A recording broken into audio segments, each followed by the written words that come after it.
bangkit berdiri sekali lagi bersama-sama di hadapan Tuhan. Ku diangkat dan dipulihkannya bagi Tuhan. Tak ada yang mustahil bagi Tuhan. Tak ada yang tak mungkin.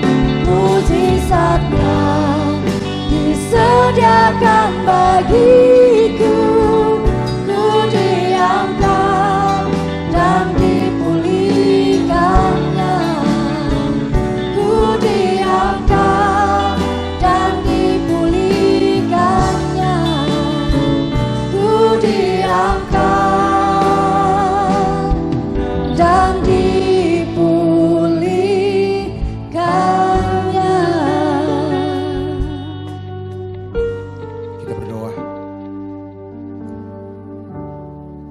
terus berada dalam hadirat Tuhan, mendengarkan suara cinta Tuhan yang luar biasa, yang membuat kami semakin hari semakin kagum atas segala kebaikan Tuhan. Kebergantungan kami sepenuhnya pada anugerah Tuhan.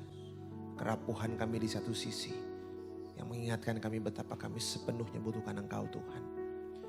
Kami terlalu rapuh untuk terus berjalan sendiri, kami perlukan Engkau Tuhan. Dan sore ini kami kembali mau mendengarkan isi hati Tuhan. Tolong hamba-Mu Bapa untuk menyampaikan apa yang Tuhan mau. Dan biarkan kami semakin mengerti betapa di luar Tuhan kami tidak punya kemampuan apa-apa. Keberanian, kekuatan kami tak pernah cukup. Kami butuhkan Engkau, kehadiran Tuhan sendiri, yang membuat kami bisa terus bertahan, berjalan terus jauh ke depan. Dengan penuh pengharapan dari waktu ke waktu. Berbicaralah Bapa, berbicaralah. Ambil alih pemberitaan firman dari tempat ini. Kelemahan hamba-Mu, keterbatasan, bahkan ketidaklayakan yang ada.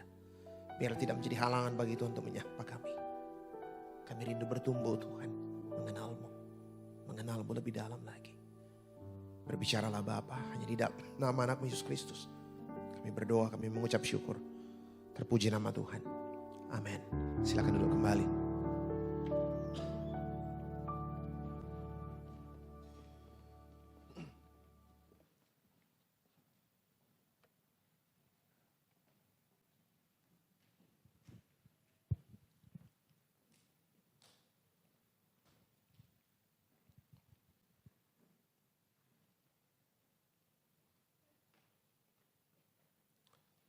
Saudara, saya bacakan firman Tuhan dari Injil Matius pasal 14. Injil Matius pasal 14 saya baca ayat 22 sampai ayatnya yang ke-33. Injil Matius pasal 14 ayat 22 sampai ayatnya yang ke-33. Ini kisah tentang Yesus yang berjalan di atas air. Saya bacakan saudara-saudara, kita ikuti, kita dengarkan di dalam hati firman Tuhan demikian. Injil Matius pasal 14 ayat 22 sampai 33 firman Tuhan demikian. Yesus berjalan di atas air. Sesudah itu Yesus segera memerintahkan murid-muridnya naik ke perahu dan mendahuluinya ke seberang. Sementara itu ia menyuruh orang banyak pulang. Dan setelah orang banyak itu disuruhnya pulang, Yesus naik ke atas bukit untuk berdoa seorang diri. Ketika hari sudah malam, ia sendirian di situ. Perahu murid-muridnya sudah beberapa mil jauhnya dari pantai dan diombang-ambingkan gelombang karena angin sakal. Angin sakal itu angin yang masuk dari sela-sela lembah itu yang mengitari Danau Galilea. Kira-kira jam 3 malam datanglah Yesus kepada mereka berjalan di atas air. Bapak Ibu ingat, ini peristiwa terjadi jam 3 malam. Dan buat orang Yahudi konsep gelap itu adalah satu kehidupan tanpa Tuhan. Kalau Bapak Ibu ingat kisah penciptaan Kejadian pasal 1, yang pertama Tuhan ciptakan adalah apa? Terang. Sebelum Tuhan menciptakan terang, yang ada adalah gelap, kosyek. Sebelum Tuhan campur tangan, yang ada adalah gelap. Gelap itu tanpa Tuhan sebenarnya. Ini peristiwa terjadi jam 3 malam. Saya bacakan saudara-saudara. Saya teruskan ayat 26. Ketika murid-muridnya melihat dia berjalan di atas air, mereka terkejut dan berseru, "Itu hantu." Lalu berteriak-teriak karena takut. Tetapi segera Yesus berkata kepada mereka, "Tenanglah, aku ini, jangan takut." Lalu Petrus berseru dan menjawab dia, "Tuhan, apabila Engkau itu, suruhlah aku datang kepadamu berjalan di atas air." Ini tipikal Petrus, luar biasa berani. Gak diminta, dia mau sendiri jalan. Jam 3 malam gak ada pelampung. "Suruhlah aku datang kepadamu berjalan di atas air." Kata Yesus, "Datanglah." Maka Petrus turun dari perahu dan berjalan di atas air mendapatkan Yesus. Tetapi ketika dirasanya tiupan angin, takutlah ia dan mulai tenggelam lalu berteriak, "Tuhan, tolonglah aku." Segera Yesus mengelurkan tangannya, memegang dia dan berkata, "Hai orang yang kurang percaya, mengapa engkau bimbang?" Lalu mereka naik ke perahu dan angin pun redalah. Dan orang-orang yang ada di perahu menyembah dia, katanya, "Sesungguhnya engkau anak Allah." Saudara-saudara yang kekasih dalam Tuhan, itu cerita yang boleh kita baca bersama-sama. Tentang seorang murid, kita tahu Petrus murid yang luar biasa, pemberani luar biasa. Saudara yang kekasih, satu pertanyaan mendasar sebenarnya adalah ini. Apa yang tiba-tiba bisa mengubah Petrus dari orang yang sangat berani berubah 180 derajat? Coba kita baca ceritanya dengan baik. Yang inisiatif keluar dari perahu itu Petrus loh, bukan Tuhan. Bukan Tuhan yang bilang, Petrus kesini, enggak. Petrus yang bilang, itu Tuhan ya, jam 3 malam gak ada pelampung. Dan tidak ada murid Tuhan yang diajar jalan di atas air. Belum ada pendeta yang jalan di atas air ya. Gak ada sekolahnya jalan di atas air gitu. Petrus luar biasa, jam 3 malam tanpa pelampung, inisiatif sendiri. Dan itu tipikal Petrus. Ya, karakter murid yang sangat berani. Jam 3 malam dia katakan, itu Tuhan. Iya, kenapa? Saya mau jalan ke situ. Tuhan bilang, kesinilah. Coba lihat saudara, inisiatif pertama jalan di atas air jam 3 malam. Keluar dari perahu tanpa pelampung, itu inisiatif Petrus. Pertanyaan penting pertama, apa yang mengubah Petrus tiba-tiba 180 derajat? Dia seorang nelayan, dia tahu banyak angin di luar. Dia tahu banyak persoalan. Kalau bilang dia nggak tahu, dia pikir nggak ada angin, itu keliru. Itu saya bilang. Saudara, karena itu pertanyaan mendasarnya sebenarnya. Apa yang mau digambarkan dari cerita ini? Pertanyaan buat kita adalah, pergi kemana keberanian Petrus? Terbang kemana nyalinya? Orang yang tadi sangat berani, sekarang berubah 180 derajat. Pertanyaan buat kita, pergi kemana nyalinya? Pergi kemana keberaniannya? Hanya dalam hitungan menit, dia berubah. Dari orang yang sangat berani, menjadi penakut. Itu pertanyaan mendasarnya saudara-saudara, kenapa Petrus berubah? Apa yang Tuhan mau saya tahu dari potret Petrus? Yang juga mungkin potret kita. Saya pikir satu hal saudara-saudara, kisah Petrus ini, dan berkali-kali dalam Alkitab kita perhatikan dengan baik. Kisah Petrus itu adalah potret kita. Potret kita adalah potret Petrus adalah potret kita. Potret siapa? Potret manusia yang gampang sekali berubah. Itu kita saudara-saudara. Saudara ingat The Last Supper, perjamuan malam terakhir, ingat cerita itu? Ya, lagi-lagi Petrus. Waktu Yesus makan malam perjamuan terakhir sebelum dia ditangkap. Lagi-lagi Petrus, waktu Yesus habis makan bersama dengan murid-murid, Yesus katakan seperti ini, sebentar lagi saya akan ditangkap, saya akan disalibkan, saya akan mati. Apa yang terjadi? Lagi-lagi Petrus. Tidak diminta, tidak disuruh. Dia berdiri, dia bilang apa? Tuhan, katanya. Ingat Petrus ya. Biarpun semua murid yang lain pergi. I'm Peter. Gak bakalan pergi katanya. Biarpun semua murid yang lain pergi. Saya gak bakalan pergi. Bahkan Tuhan, sekalipun aku harus menyerahkan nyawaku. Aku sekali-kali tidak akan pernah menyangkali Tuhan. Petrus gak diminta, berdiri berjanji. Pertanyaannya, apa jawab Yesus sama dia? Hati-hati bro katanya. Hati-hati. Sebelum ayam jantan berkokok, 3 kali kau sangkali aku. Sebelum ayam jantan berkokok, 3 kali kau sangkali aku. Dan betul, the same night, malam yang sama. Hanya dalam hitungan beberapa jam kemudian, Petrus berubah 180 derajat. Luar biasa ya. 180 derajat, dia berubah luar biasa. Di halaman imam besar Kayafas, orang tanya dia, perempuan tanya dia, kau temannya Yesus ya? Kau muridnya dia? Enggak, mirip logatmu katanya. Bukan. Kayaknya kau orang Galilea. Injil Matius mengatakan, Injil Matius, ketika Petrus ditanya untuk ketiga kalinya dia ditanya, di Injil Matius dikatakan, he swear and curse. Dia bersumpah dan mengutuk, saya gak kenal orang itu. Coba bayangkan saudara-saudara. Orang yang begitu dekat dengan Tuhan, beberapa jam yang lalu makan bersama dengan Tuhan, bersumpah dan berjanji tidak akan pernah tinggalkan Tuhan, hanya dalam hitungan menit dia berubah. Itu potret siapa? Potret kita. Coba bayangkan saudara, Tuhan bilang hati-hati Petrus. 3 kali kau sangkali aku, sebelum ayam jantan berkokok, 3 kali kau sangkali aku. Saya bayangkan saudara-saudara, ini potret kita yang gampang sekali berubah. Surat Roma pasal 7, Paulus bilang begini, saya bergumul dengan diriku sebab apa? Dalam Roma pasal 7, itu surat Paulus yang sangat teologis, uraian sangat sistematis. Paulus bilang begini, saya bergumul dengan diriku sebab apa? Di dalam diriku ini ada keinginan untuk berbuat baik. Tetapi bukannya yang baik yang kulakukan, tetapi yang jahat terus. Saya sudah tahu Pak Pendeta salah, tapi ku bikin terus. Saya sudah tahu Pak Pendeta, omongin orang tuh gak bagus, tapi makin ku omongin, makin enak aku rasa. Saya tahu salah, tapi kenapa saya bikin? Itu kita. Udah tahu salah, gak boleh, tapi bikin. Kenapa? Itu potret kita. Sampai Paulus katakan, bagaimana, siapa yang dapat melepaskan aku dari tubuh celaka ini? Apa kata dia? Syukur kepada Allah, hanya oleh Yesus Kristus Tuhanku.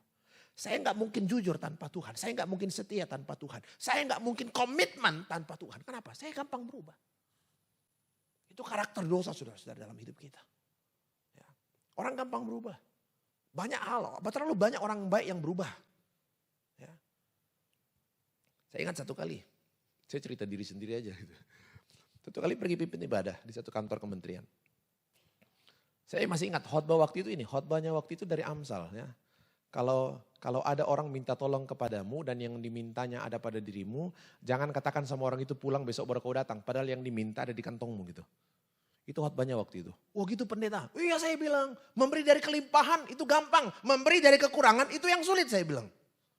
Ya, mencintai suami yang hebat tiap minggu bawa duit, gagah. Semua orang juga bisa saya bilang. Bukan istrinya pun mau sayang dia gitu.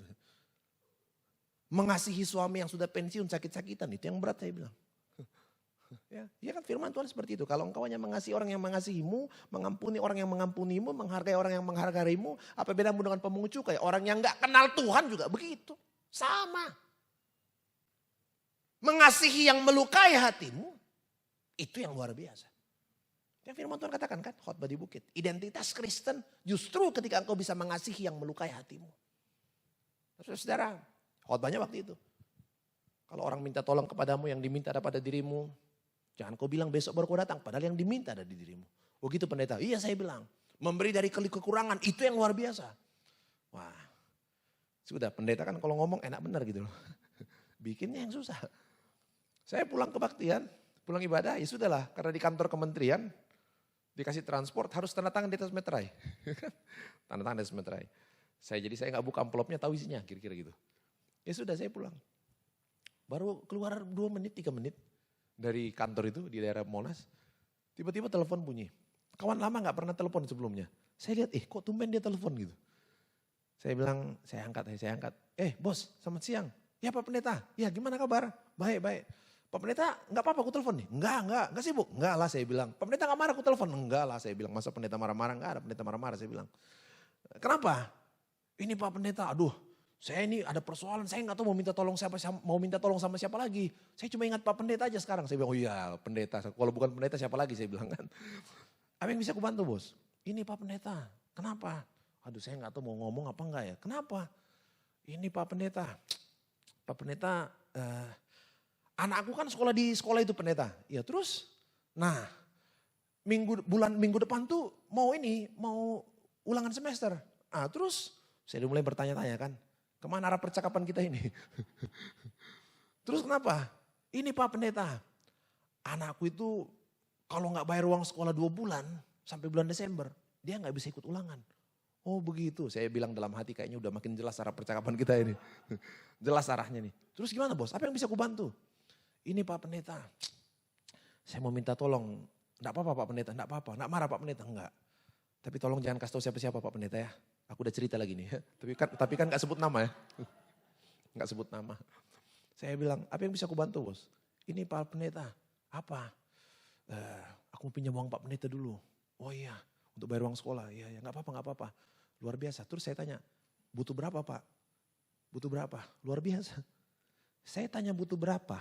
Dia sebutkan satu jumlah yang jumlahnya persis jumlah dalam amplop gitu kan. Saya bilang, kok tahu isi amplop ini gitu?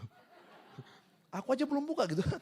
Saya bilang, loh gak bisa bayar setengah dulu bos. Gak bisa Pak Pendeta. Saya bilang, kalau kau minta setengah, ikhlas aku ini saya bilang. Ini kau minta semuanya, gak kau sisakan sedikit pun buat saya. Mau kasih berat gitu ya. Coba bayangkan ya, mau kasih berat. Ya, mau bilang tidak, baru khotbah. Tadi baru khotbah. Kalau orang datang minta tolong kepadamu, yang dimintanya ada padamu, jangan bilang besok baru kau datang. Padahal yang diminta ada di kantongmu. Coba bayangkan. Saya pikir-pikir. Ya, saya bilang, apa yang saya jawab waktu itu? Saya bilang, bos tunggu dulu, saya telepon istri dulu ke rumah, ada duit apa enggak ya? Saya tutup telepon, baru saya tutup telepon. Saya bilang, gila ini saya bilang. Coba bayangkan. Tadi uang ini enggak ada, saya enggak apa-apa loh. Saya enggak apa-apa. Tapi begitu, kenapa baru mampir uang ini 3 menit, kok saya jadi berubah? Ya, jabatan ini nggak ada, saya nggak apa-apa. Rumah ini nggak ada, saya nggak apa-apa. Mobil ini nggak ada, saya nggak apa-apa. Dari dulu juga seperti ini nggak ada apa-apa. Tapi kenapa begitu mampir sejenak, kok hati saya melekat ke sana? Dan coba saya langsung sadar betul, ini karakter kita yang gampang sekali berubah. Uang bisa mengubah orang, jabatan bisa mengubah banyak orang. Segala macam bisa mengubah orang. Yang baik-baik jadi amburadul luar biasa. Saya bilang, Tuhan ampuni aku, saya bilang. Saya mau kasih uang ini. Cuma satu aja saya minta Tuhan, tolong saya supaya jangan lagi ku ingat-ingat uang ini saya bilang. Soalnya tiap kali ku ingat sakit hatiku kan. Saya telepon dia, bos, ya Pak Pendeta, nanti sore ke rumah. Oh gak apa-apa Pak Pendeta, gak apa-apa, ada uangnya. Benar Pak Pendeta ada uangnya. Dalam hati saya bilang dari tadi uang itu ada di kantong gitu. Cuma hati ini yang berat gitu. Saudara-saudara, Saya pulang, saya di jalan tuh sambil mikir-mikir, saya pikir, saya tadi tuh kayak apa ya? Kayak orang kaya yang bodoh gitu, ya. Injil Lukas pasal 12, the full rich man, orang kaya yang bodoh.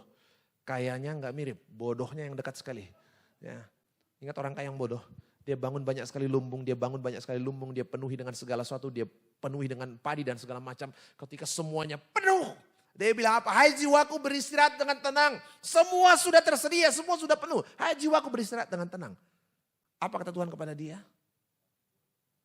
Bodoh kali kau katanya. Malam ini juga jiwamu akan diambil daripadamu. Dan menarik sekali. Kata diambil dalam bahasa Yunani, kata aslinya apaiteo. Apaiteo itu adalah apa? Apaiteo itu digunakan hanya untuk barang yang dipinjamkan. Kalau jiwa pinjaman, apalagi dengan materi dan jabatan. Saudara luar biasa. Ini potret kita. Kita gampang sekali berubah. Kisah Petrus tadi memperlihatkan ini potret kita. Kita gampang sekali berubah. Ya. Ada anak muda mau menikah. Dia bilang begini sama pendeta. Pendeta, hari Minggu depan kalau saya menikah. Tolong Pak Pendeta jangan tanya macam-macam ya katanya. Saya kasih Pak Pendeta 1 juta.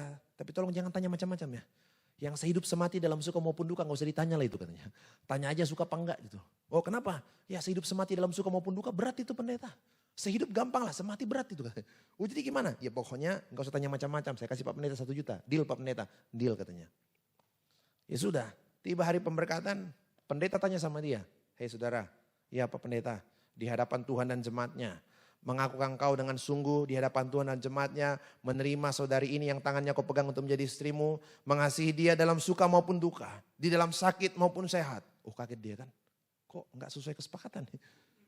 Kalau istrimu sakit gak sempat cuci baju, bikin sarapan pagi-pagi. Kau bangun bikin sarapan sendiri, bikin juga untuk istrimu. Kalau istrimu gak sempat cuci baju sendiri. Cucikan juga baju istrimu. Kalau istrimu gak sempat pergi ke pasar, kau pergi ke pasar. Kaget dia. Gimana Pak Pendeta ini? Bukan dipendek-pendekin malah ditambah-tambahin gitu. Berjanji. Waduh. Mau bilang iya. Berat. Mau bilang tidak. Catering sudah dipesan. Akibatnya apa? Dia bilang, iya Pak Pendeta di hadapan Tuhan dan jemaatnya saya mengaku dan berjanji dengan sungguh saya mengasihi istri saya dalam suka maupun duka. Kalau dia sakit gak sempat bangun pagi bikin sarapan saya bikin sendiri. Gak sempat cuci baju saya cuci baju sendiri katanya. Pergi ke pasar saya juga bisa pergi ke pasar. Janji pendeta. Selesai ibadah dia datang ke konsistori di belakang dia bilang sama pendeta. Pendeta kenapa? Balikin duitku katanya. Balikin duitku. Apa jawab Pak Pendeta? Nih ambil duitmu 1 juta. Kemarin istrimu kasih saya 3 juta katanya. Jadi kalau ada yang mau menikah, panggil pendeta Alfred aja. Bisa diatur janjinya gitu. Nah itu kan cerita yang memperlihatkan betapa orang gampang sekali berubah saudara-saudara. Nah karena itu pertanyaan penting adalah, kalau potret manusia, kondisi real kita terlalu gampang berubah. Pertanyaannya, kalau begitu apa yang sangat penting saya miliki?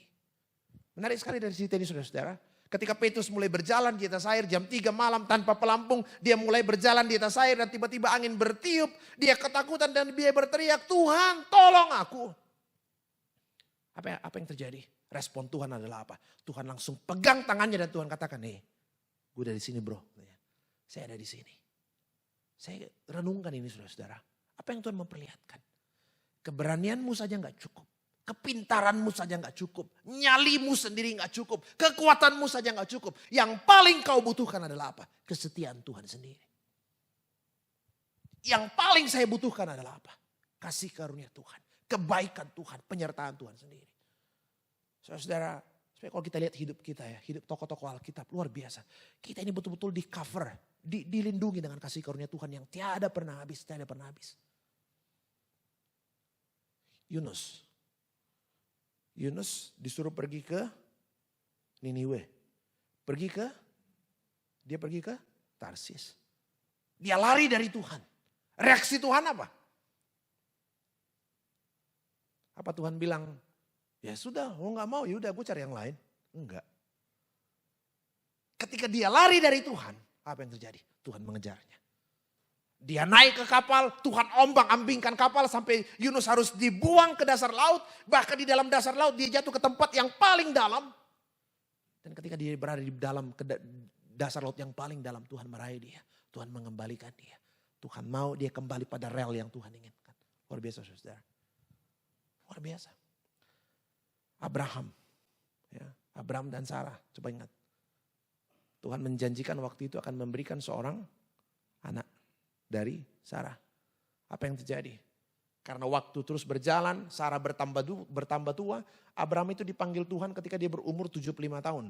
Ishak lahir ketika Abraham berumur 100 tahun. Itu berarti dia harus menunggu 25 tahun untuk melihat penggenapan janji Tuhan. Selama 25 tahun. Dia mulai ragu.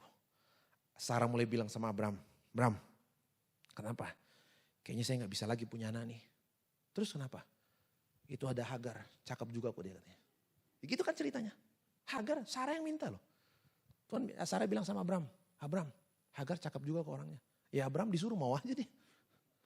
Dia dekati Hagar, lahirlah Ismail. Setelah Ismail lahir, apa yang terjadi? Yang marah siapa? Sarah. Abraham, kenapa kalau bisa yang Hagar dari saya? Abraham bilang apa? Ya lu yang suruh. Pertanyaannya, reaksi Tuhan apa? Ketika Sarah mengeluh kepada Tuhan, reaksi Tuhan apa? Apa Tuhan bilang? Ya salah lu lah. Gak sabar. Saya kan sudah bilang, pasti Tuhan berikan. Kenapa kamu gak percaya? Reaksi Tuhan apa? Apakah janji dibatalkan? Tidak. Oke, ada konsekuensi yang harus kau tanggung, tetapi ingat, anak perjanjian tetap datang dari rahimmu Sarah. Luar biasa saudara-saudara. Kita hidup dari kasih karunia Tuhan. Jadi kekuatan saya nggak cukup, segala sesuatu nggak cukup. Yang paling saya butuhkan pertama-tama adalah kesetiaan Tuhan sendiri. Saya bagaimana harus menjelaskan kasih karunia Tuhan, tapi saya mau ambil dari satu cerita yang juga tadi saya singgung dalam Injil Matius pasal 1. Saya pernah mau memberkati orang menikah. Ini seumur-umur saya dapat pasangan yang seperti ini. Dapat pertanyaan aneh gitu.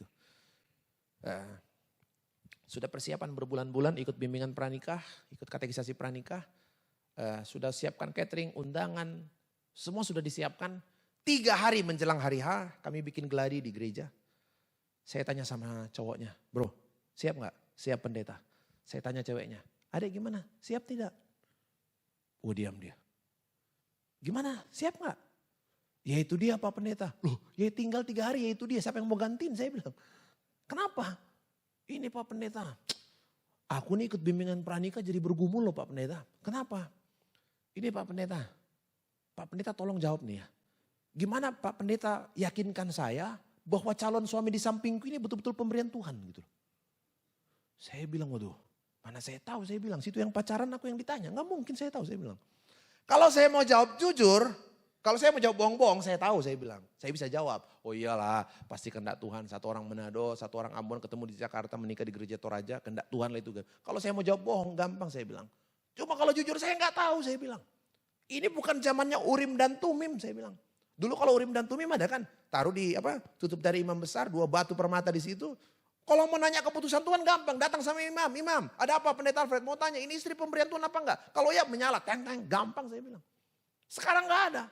Jadi Pak Pendeta, masa saya nggak tahu kalau dia suami pemberian Tuhan? Saya bilang begini, saya mau tanya dulu, kenapa kau tanya? Karena seumur-umur saya memberkati orang menikah, nggak ada yang tanya, barusan kau yang tanya. Yang paling sering saya bilang, kalau mau menikah ditanya dulu nih. Habis isi formulir psikotes masing-masing, tahu kepribadian masing-masing, kemudian tanya, siap menikah? Siap. Kok siap banget? Udah siap banget? Siap banget Pak Pendeta. Siap aja atau siap banget gitu loh? Siap banget Pak Pendeta. Kenapa yakin banget? Yakin banget dia pemberian Tuhan. Yakin Pak Pendeta. Kamu yakin dia pemberian Tuhan? Yakin Pak Pendeta. Kok yakin banget? Soalnya kami banyak sekali kesamaan Pak Pendeta. Padahal hasil psikotes beda banget gitu. Cuma kalau orang lagi jatuh cinta sama semua. Itu saya bilang. Barusan kau yang gak yakin dengan pasanganmu saya bilang. Begini Pak Pendeta. Saya tanya sebab apa? Menarik sekali. Dia bilang begini. Saya tanya sebab apa? Jangan-jangan saya menikah bukan karena kehendak Tuhan. Tapi saya menikah karena ada masalah.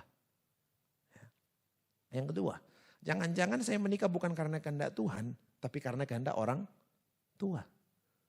Yang ketiga, jangan-jangan saya menikah bukan karena kehendak Tuhan. Untuk melihat isi hatinya. Tapi saya lebih tertarik pada isi dompetnya. Dia bilang begini, Cinta buta Pak Pendeta, memang cinta buta katanya. Tapi cinta nggak tuli, masih bisa membedakan suara Honda Jazz dengan Honda Bebek gitu. Saya bilang terus kenapa? Dia bilang gini, kalau dia bukan istri suami pemberian Tuhan, waduh, kami tidak akan dapat berkat seumur hidup kami. Satu kesalahan hari ini, kami akan tanggung seumur hidup kami. Saya bilang, waduh, kau pikir Tuhan kejam kali gak? Saya bilang begini, kalau ternyata itu kekhawatiranmu, saya mau katakan satu hal. Kita harus lebih banyak belajar lagi tentang arti kasih karunia Tuhan di dalam hidup kita. Maksud pendeta apa? Saya bilang gini, coba kau tunjukkan sama saya pernikahan dalam Alkitab yang jelas-jelas Tuhan tolak. Pernikahan dalam Alkitab yang jelas-jelas Tuhan tolak. Tuhan murka, Tuhan marah, Tuhan tidak setuju dengan pernikahan itu. Pernikahan siapa? Raja Israel yang sangat Tuhan sayang. Raja Daud. Ingat Raja Daud saudara-saudara? Daud sudah punya berapa istri? Ratu Hagit, Abigail. Dia sudah punya beberapa istri, termasuk beberapa istri yang tidak disebutkan namanya. Dia sudah punya beberapa istri, tapi satu kali dia naik ke soto rumah di atas, dilihat orang lagi mandi, oh, cantik kan. Siapa itu dibawa katanya? Oh itu Betsheba. Istrinya siapa? Istri Uria. Yang mana Uria? Kalau prajurit bapak, oh prajuritku gampang katanya. Besok kalau perang taruh suaminya di depan. Gila kan? Di perang suaminya ditaruh di depan, apa yang terjadi? Uria mati. Betsheba bersedih. Meratap kehilangan suami. Daud datang menghibur. Sabar Dinda ya katanya. Yang datang dari Tuhan kembali ke Tuhan. Besok kalau ada waktu main ke rumah lah kira-kira gitu. Coba bayangkan, gila orang ini. Coba bayangkan. Dia bunuh suaminya. Dia rampas istrinya. Itu kalau terjadi di Jakarta sekarang masuk TV One, habis dia tuh. Coba bayangkan. Luar biasa, gila kan, luar biasa. Daud loh ini, bukan siapa-siapa, Daud. Hamba yang Tuhan sangat sayangi, Daud. Luar biasa. Pertanyaannya, apakah Tuhan setuju dengan pernikahan Daud dan Betsheba? Tidak sama sekali. Tuhan murka, Tuhan marah. Tuhan katakan sama Nabi Nathan, tegur Daud. Itu istri orang satu-satunya diambil. Tuhan marah, Tuhan murka, dan Tuhan tidak setuju dengan pernikahan itu. Dan ada hukuman atas pernikahan itu. Pertanyaan lebih penting adalah, apakah Tuhan menghukum pernikahan Daud dan Betsheba untuk selama-lamanya? Bapak Ibu ingat, yang menggantikan Daud jadi raja adalah Raja Salomo. Dan pertanyaannya, Salomo itu anak dari istri yang mana? Betsheba. Dan itu ditulis dalam Injil Matius pasal 1 tadi. Ya. Daud memperanakan Salomo dari istri Uria. Ditulis secara detail di dalam Alkitab untuk menjelaskan kasih karunia Tuhan bisa mengubah, membetulkan yang salah. Untuk sebuah hari depan yang luar biasa. Saudara-saudara, kita betul-betul bergantung pada kasih karunia Tuhan. Ya. Pak Pendeta, tapi kalau dalam banget saya jatuh gimana? Saya pernah cerita domba yang hilang. Di satu gereja ya, domba yang hilang. Saya tanya gini, kalau ada domba yang hilang gimana? Apa yang domba itu bisa lakukan biar kembali sama gembala? Kalau ada domba yang hilang, apa yang domba itu bisa lakukan supaya dia bisa kembali kepada gembala? Nanti baca cerita dengan baik. Enggak satu pun yang domba itu bisa lakukan. Sebab yang terjadi adalah domba itu bisa kembali ketika gembala datang mencari dia. Enggak bisa. Saya enggak mungkin datang kepada Tuhan tanpa pertolongan Tuhan. Dan buat saya itu inti iman Kristen. Manusia mencari Allah itu sama di tempat lain. Tapi iman Kristen mengajarkan Allah yang menghampiri manusia. Allah yang menghampiri manusia. Sebab apa? Tidak mungkin manusia datang kepada Tuhan. Saya hanya mungkin datang kepada Tuhan ketika saya dibawa Tuhan datang pada dirinya. Saudara-saudara, luar biasa. Saya betul-betul bergantung pada kasih karunia Tuhan. Kasih karunia Tuhan. Hidup dari kasih karunia Tuhan. Dia bilang begini, pendeta, kira-kira kalau saya domba hilang, kira-kira kalau dicari ditemukan gak? Saya bilang, emang tante sembunyi di mana? Kalau misalnya aku jatuh dalam banget pendeta, saya bilang ditemukan lah. Kalau dalam banget, saya bilang emang sedalam apa sih tante mau pergi? Tante tahu kenapa Yesus harus mati di kayu salib. Salib itu bentuk kematian yang paling terkutuk. Tempat terdalam yang Tuhan bisa capai. Dalam bagian surat Petrus dikatakan Tuhan turun ke dalam kerajaan neraka untuk mencari orang untuk diselamatkan. Luar biasa. Tante mau sembunyi di mana? Nggak ada. Saya betul-betul bisa berpegang pada kasih karunia Tuhan, saudara-saudara. Ya. Kalau dosaku besar banget pendeta. Kenapa rupanya kalau besar? Ya. Kasih Tuhan selalu lebih besar dari dosa kita, pelanggaran kita. Saudara ingat, saya ambil contoh, saudara. Coba ingat cara Tuhan menyembuhkan orang kusta. Gimana cara Tuhan menyembuhkan orang kusta? Coba lihat ya. Banyak cara Tuhan menyembuhkan. Ada yang mamanya yang datang. Tuhan anakku sakit, sembuhkan. Tuhan anakku sakit. Anaknya yang sakit, mamanya yang datang. Tuhan bilang, hai ibu besar imanmu, sembuh anakmu. Sembuh anaknya. Ada yang, apalagi gimana caranya? Ada yang lumpuh, jalan, langsung jalan. Ada yang diludahin juga kan?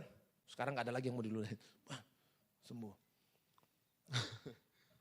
Tapi orang kusta, coba lihat gimana cara Tuhan menyembuhkan orang kusta. Menarik sekali, gimana cara Tuhan menyembuhkan orang kusta. Dalam Injil Matius pasal 8 secara detail diceritakan ya. Penyembuhan pertama yang diceritakan secara detail dalam Injil Matius pasal 8. Apa yang terjadi? Gimana cara Tuhan menyembuhkan orang kusta? Tuhan sembuhkan dengan cara apa? Menyentuh. He touch. Menyembuh. Apa? Menyentuh, menjamah. Ada lagunya itu kan. He touched me, oh he touched me. Apa arti menyentuh? Dan kenapa harus disentuh? Kenapa Tuhan secara sengaja menyembuhkan dengan cara menyentuh? Bapak Ibu ingat, orang kusta itu adalah orang yang dianggap najis. Dan hukum Yahudi jelas. Ya, kalau dia najis, dia kusta, dia harus disuruh tinggal di luar kota, di luar perkemahan. Sebab hukum Yahudi jelas. Kalau ada yang menyentuh atau disentuh oleh yang najis, maka yang terjadi adalah apa? Yang tidak najis ikut-ikutan menjadi najis. Orang kusta ini luar biasa. Ketika dia ketemu Yesus dia bilang apa? Tuhan, make me clean. Tahirkan aku. Itu luar biasa saudara. Kalau orang kusta dalam Yahudi sakit dua tahapnya. Kalau dia sakit kusta, dia diasingkan di luar. Setelah dia sembuh dengan sendirinya di luar. Dia sembuh dulu. Setelah sembuh baru datang ke imam mengatakan, imam saya udah sembuh, coba periksa. Imam periksa, oh udah sembuh. Kalau dia sudah sembuh, dinyatakan sembuh oleh imam, baru kemudian dipersembahkan korban untuk pentahiran. Jadi dua step, sembuh baru tahir. Orang kusta ini lain. Dia ketemu Yesus langsung dia pada step yang kedua. Tuhan, tahirkan aku. Dan apa reaksi Yesus? Aku mau engkau menjadi tahir. Ketika Yesus menyentuh, harusnya menurut konsep orang Yahudi, ketika Yesus menyentuh, menurut keyakinan orang banyak, harusnya Yesus yang menjadi najis. Tapi ketika Yesus menyentuh orang kusta ini apa yang terjadi? Bukan Yesus yang menjadi najis, tetapi orang kusta itu yang menjadi tahir. Pesan pentingnya adalah apa? Kasih Tuhan lebih besar dari dosamu. Kasih Tuhan lebih besar dari pergumulan dan penyakitmu. Amin. Saya betul-betul bisa berharap pada kasih Tuhan. Saudara-saudara, saya bisa bergantung pada kasih karunia Tuhan. Luar biasa. Saya betul-betul bisa berharap pada kasih karunia Tuhan. Nah, persoalan penting terakhir adalah persoalan kita di mana? Dalam cerita Petrus. Yang menjadi masalah buat Petrus adalah apa? Ketika angin bertiup, dia tidak lagi fokus kepada Tuhan. Masalah, persoalan seringkali membuat saya tidak fokus kepada Tuhan. Tidak lagi bergantung kepada Tuhan. Materi mengubah dan segala sesuatu. Bahkan hal-hal yang nampak seperti Tuhan. Padahal bukan Tuhan. Ya. Saya ambil contoh satu cerita terakhir. Saudara ingat cerita penyembuhan orang yang sakit lumpuh 38 tahun di kolam Bethesda.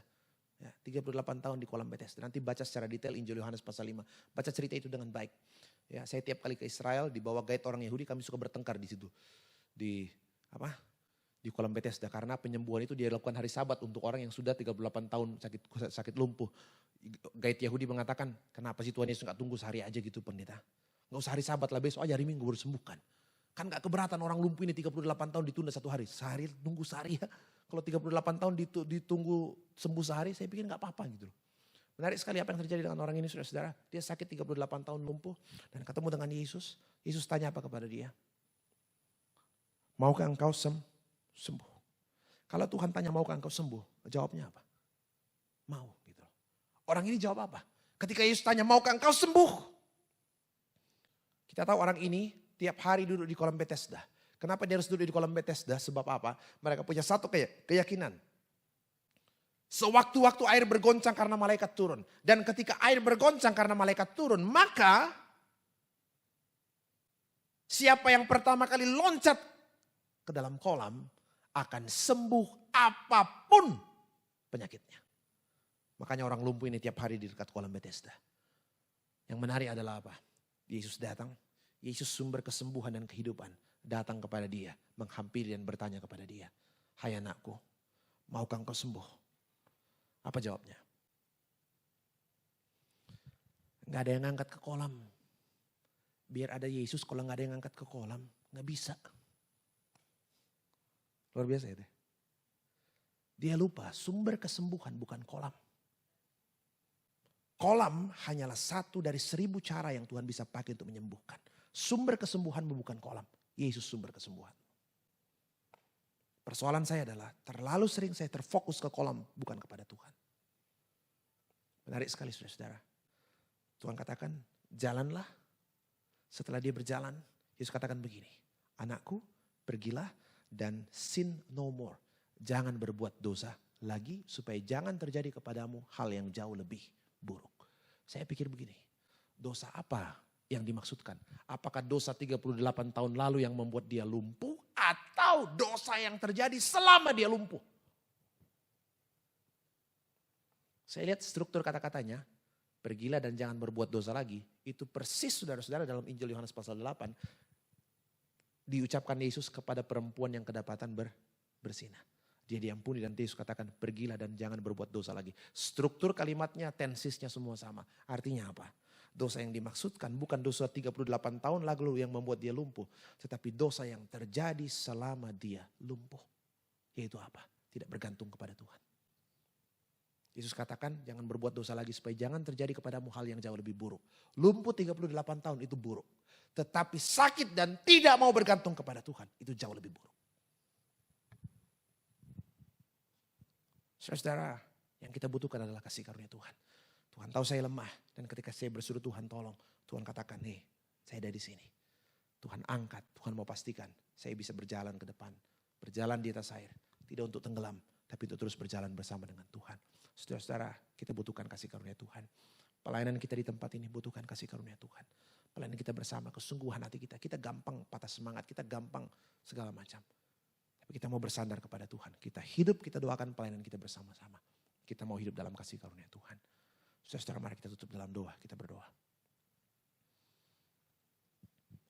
Terima kasih Bapa atas kasih-Mu, atas kemurahan-Mu, atas kebaikan-Mu. Kami boleh berharap pada kasih karunia Tuhan yang luar biasa. Kami boleh bersandar pada topangan Tuhan yang luar biasa. Tuhan berkati semua anak-anak-Mu. Kekuatan kami tak pernah cukup.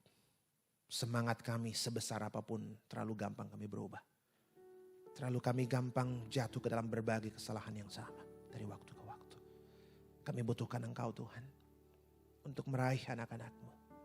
Untuk pegang tangan anak-anak-Mu. Menemani perjalanan hidup mereka ke depan. Menemani perjalanan pelayanan mereka ke depan. Tuhan, kami ingin keluar dari perahu dari zona yang nyaman. Berjalan di atas air. Menang atas persoalan hidup ini. Dan kami akan berani keluar dari segala kenyamanan kami. Sebab kami percaya Yesus pegang tangan setiap anak-anak Tuhan. Jangan pernah kami berjalan dengan kekuatan pikiran kami sendiri. Dengan semangat kami sendiri. Terlalu gampang kami berubah Tuhan. Kami butuhkan Engkau. Kami butuhkan Engkau Tuhan. Engkau tahu anak-anak-Mu tidak cukup kuat mereka untuk terus berdiri seorang diri. Mereka butuhkan topangan Tuhan. Semangat mereka Engkau pulihkan. Terima kasih Bapa. Biarkan kami terus berjalan di atas air. Hanya dalam kasih karunia dan anugerah Tuhan. Terima kasih Tuhan. Terpuji nama-Mu. Pimpin kami seumur hidup kami. Terus berjalan bersama dengan Tuhan. Terpuji nama Tuhan.